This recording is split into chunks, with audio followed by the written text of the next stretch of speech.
Magandang gabi mga kababayan, narito po ang result summary ngayong araw ng Sabado, June 6. Pero bago ang lahat, paki-like at subscribe na po ang ating channel.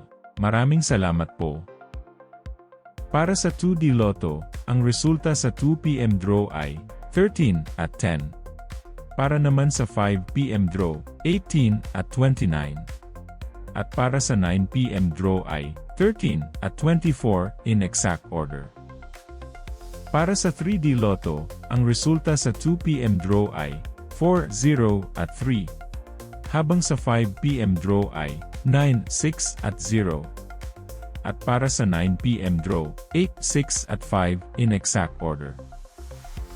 Para sa 6D Lotto, ang winning combination ay 9, 8, 1, 3, 9 at 2 in exact order. I-pause ang ating video at paki-check mabuti ang inyong mga tickets.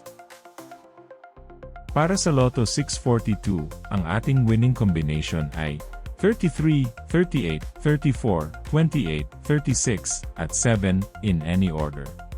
Maaari nyo pong i-pause ang ating video para makita at ma-check ng mas mabuti ang resulta at inyong mga ticket. Check nyo na din po ang consolation prize sa ibaba.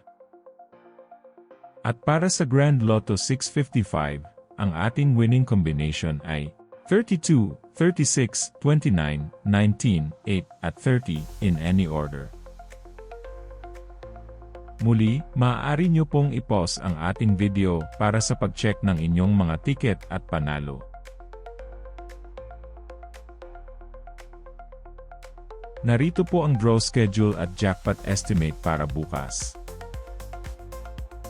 Congratulations po sa lahat ng nanalo. Kita-kita po ulit tayo bukas. Maraming salamat po sa panunood.